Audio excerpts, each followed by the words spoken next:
Narsinh Mehta university આયોજિત યુવા મહોત્સવમાં ફૂડ પોઈઝનિંગની આશંકા.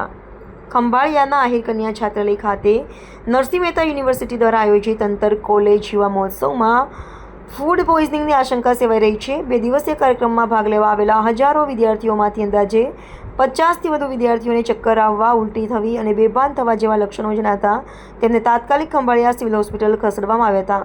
ગઈકાલે કેબિનેટ મંત્રી મુળુભાઈ બેરેના હસ્તે ઉદ્ઘાટન થયેલા યુવા મહોત્સવમાં 950 જેટલા વિદ્યાર્થી કાર્યક્રમોનું આયોજન કરવામાં આવ્યું હતું, જેમાં મોટી સંખ્યામાં વિદ્યાર્થીઓએ ભાગ લીધો હતો. આ દરમિયાન કેટલાક વિદ્યાર્થીઓને અચાનક શારીરિક અસ્વસ્થતા જણાતા તેમને હોસ્પિટલ લઈ જવા પડ્યા હતા. ઘટનાની જાણ થતાં જિલ્લા આરોગ્ય અધિકારી CDHO દ્વારા તાત્કાલિક હોસ્પિટલની મુલાકાત લઈ તપાસ હાથ ધરવામાં આવી હતી.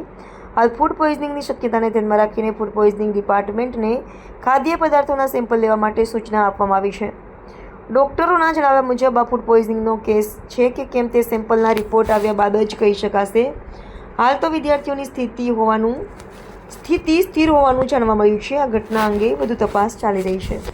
હમણાં અડધા કલાક પહેલાં આપણા 108ના જિલ્લા પ્રતિનિધિ જે છે દીપકભાઈનો મારા ઉપર ફોન આવેલો હતો, જેમાં આહિર કન્યા છાત્રાલયમાં ઝાડા ઉલટીના લગભગ જે એમણે મને કહ્યું છે એવું એ રીતે કે 40-50 કેસ અમે જનરલ હોસ્પિટલ ખંભાળિયામાં લઈ આવ્યા છીએ, જેથી આપને જાણ કરીએ છીએ આગળની કાર્યવાહી માટે.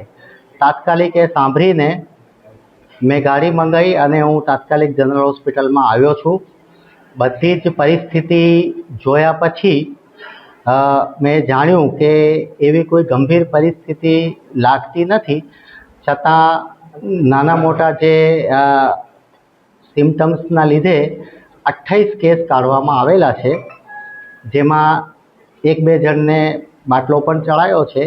ઝાડા ઉલટીના જે કેસો કહેવામાં આવેલા હતા, એકચ્યુઅલી ઝાડા ઉલટી કોઈને છે નહીં, સાધારણ સાઇન સિમ્ટમ્સ હતા, જેની પ્રારંભિક સારવાર કરી દવા આપીને 25 જણને અહીંથી ડિસ્ચાર્જ કરી દીધા છે. હાલમાં 3 જણને ઓબ્ઝર્વેશનમાં રાખ્યા છે, જેમની હાલત સ્થિર થયેથી અથવા તો ઠીક થયેથી એમને પણ રજા આપવામાં આવશે.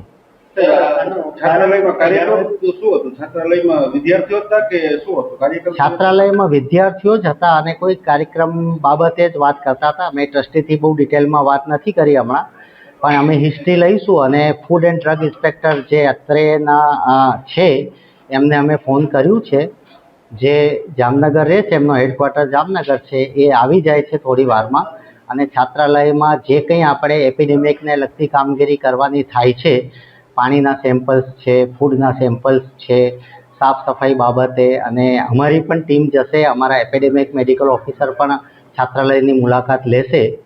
સૌથી પહેલાં આપણે પ્રાયોરિટી પેશન્ટને ઠીક કરવાની હોય છે, જેથી હું અહીંયા છું અને પેશન્ટનું ટ્રીટમેન્ટ ચાલે છે.